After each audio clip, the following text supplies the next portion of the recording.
Assalamualaikum warahmatullahi wabarakatuh. Perkenalkan, kami dari kelompok 4. Pada video kali ini kami akan menjelaskan materi dari mata kuliah Ilmu Alamiah Dasar tentang perkembangan alam fikir manusia. Perkenalkan, nama saya Felinda Mata Devinasari. Sebagai pemateri pertama, saya akan menjelaskan tentang hakikat manusia. Manusia adalah makhluk ciptaan Tuhan yang paling sempurna. Tetapi, apakah manusia makhluk terkuat dan paling berkuasa atas makhluk lainnya seperti hewan dan tumbuhan? Jawabannya tidak, karena mereka saling tergantung dan saling membutuhkan. Sifat unik manusia. Berdasarkan penjelasan tadi, maka manusia sebagai makhluk hidup pada umumnya mempunyai sifat unik, bercirikan sebagai berikut. Yang pertama, organ tubuhnya kompleks dan sangat khusus, terutama pada otak, sehingga manusia merupakan makhluk yang cerdas dan bijaksana, Homo sapiens. Yang kedua, mengadakan metabolisme atau pertukaran zat, yakni adanya zat yang masuk dan keluar dari tubuhnya. Yang ketiga, memberikan tanggapan terhadap rangsangan dari dalam dan luar. Manusia memiliki naluri untuk mempertahankan diri, sehingga manusia dapat menciptakan peralatan canggih demi keselamatan dirinya. Yang keempat, memiliki potensi untuk berkembang biak. Yang kelima, tumbuh dan bergerak.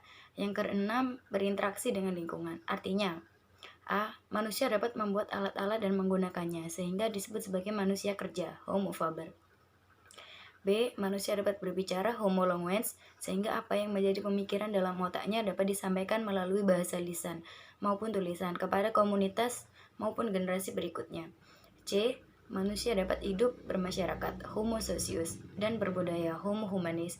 Manusia dapat bermasyarakat dengan tata tertib dan aturan yang diciptakan untuk kepentingan bersama dan saling tolong-menolong.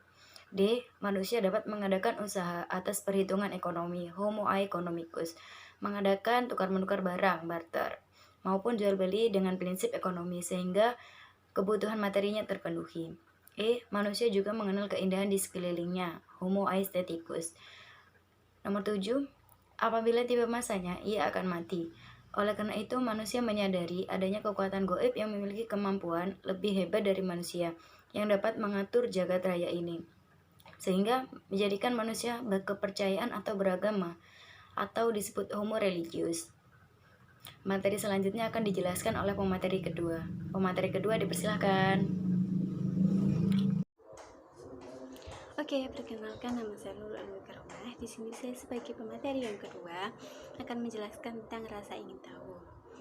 Manusia satu-satunya makhluk hidup yang mengembangkan pengetahuan karena akal budi dan kemauan yang dimilikinya. Kelebihan manusia dibandingkan hewan adalah rasa ingin tahu. Pada hewan, pengetahuan terbatas hanya untuk survival. Manusia normal selalu berusaha memenuhi rasa ingin tahu dan tidak pernah terpuaskan. Bahkan banyak penemuan oleh manusia yang terus berkembang. Ada beberapa kegiatan untuk mencari pemecahan permasalahan. Yang pertama, penelitian langsung, dan yang kedua, penggali hasil-hasil penelitian orang lain. Yang ketiga, kerjasama dengan peneliti lain yang sedang memecahkan masalah yang sama atau sejenis. Rasa ingin tahu setiap orang berbeda-beda tergantung minatnya. Bisa berubah-ubah tergantung pada keadaan dan lingkungannya. Lingkungan bisa memperkuat atau melemahkan rasa ingin tahu pada setiap manusia. Pengetahuan manusia terus berkembang dari hal tentang kebutuhan praktis sehari-hari sampai hal-hal yang menyangkut keindahan. Materi selanjutnya akan disampaikan oleh pemateri yang ketiga. Pada pemateri ketiga, kami persilahkan. Perkenalkan, nama saya Nila Alfasiloja. Di sini saya sebagai pemateri ketiga. Di sini saya akan menjelaskan tentang perkembangan fisik, sifat, dan pikiran manusia. Yang pertama, manusia memiliki rasa ingin tahu untuk menjadikan pola pikir manusia semakin berkembang dan pengetahuan dan kemajuan pengetahuan yang dimilikinya. Yang kedua, kebutuhan nutrisi yang terpenuhi untuk menjadikan fisik manusia semakin tinggi dan besar.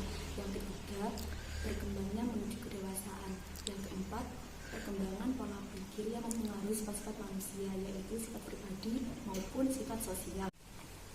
Yang kelima, semakin modern, perkembangan ilmu pengetahuan manusia membuat hampir semua kebutuhan manusia terpenuhi dengan mudah, cepat, dan praktis. Akan tetapi, manusia tersebut akan menjadi individualistik, yaitu manusia tersebut merasa tidak membutuhkan bantuan orang lain dalam melakukan aktivitasnya sehari-hari.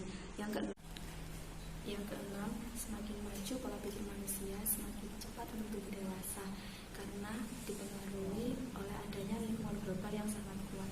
Nah, yang terakhir, skala informasi dapat diterima dengan cepat menembus batas ruang dan waktu.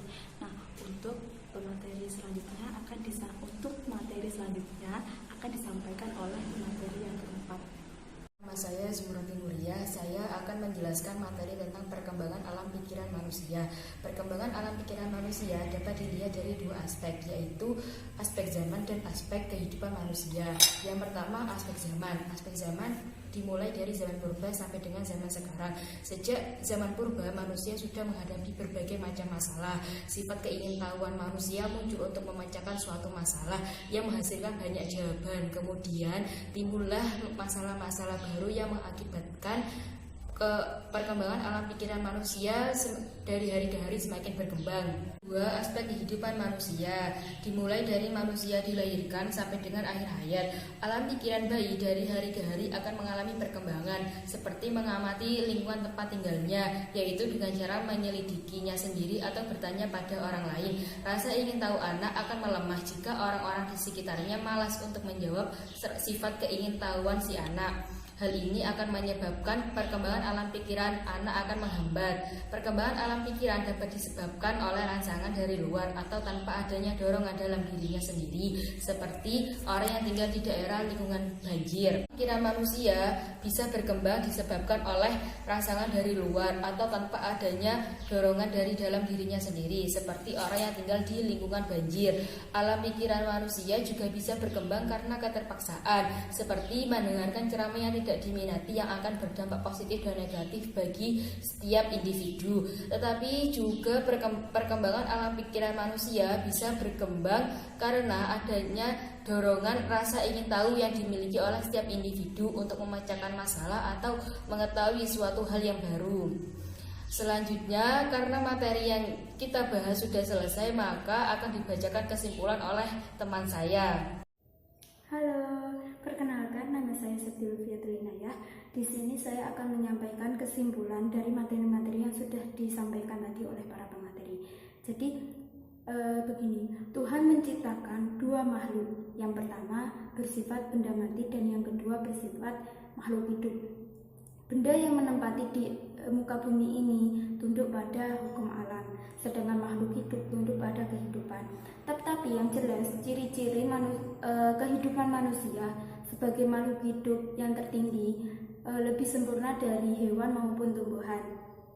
Dari sekian banyak ciri-ciri manusia sebagai makhluk hidup, akal budi dan kemauan yang keras, itulah yang merupakan sifat unik manusia. Tadi juga dijelaskan bahwasanya rasa ingin tahu. Nah, rasa ingin tahu juga merupakan salah satu ciri khas manusia. Ia mempunyai kemampuan untuk berpikir, sehingga rasa keingintahuannya tidak tetap sepanjang zaman. Kenapa bisa begitu? Jadi, karena manusia akan selalu bertanya, apa, bagaimana, dan mengapa bisa begitu. Manusia juga mampu menggunakan pengetahuannya yang terdahulu untuk dikombinasikan dengan pengetahuan yang baru, yang nanti sehingga menjadikan pengetahuan yang lebih baru.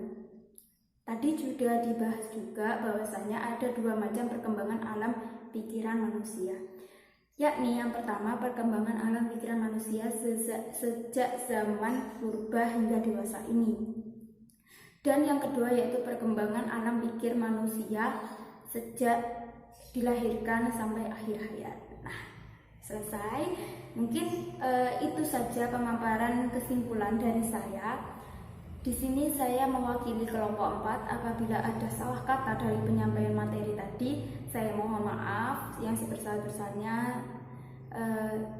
Dan terima kasih telah menonton video kami.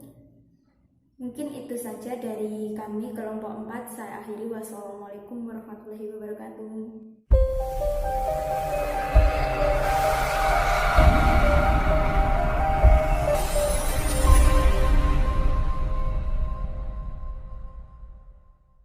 Perkembangan alam pikir manusia.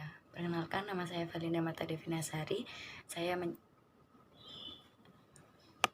Dari ketiga, kami persilahkan. Sebagai pemateri ketiga, nah di sini saya akan menyampaikan.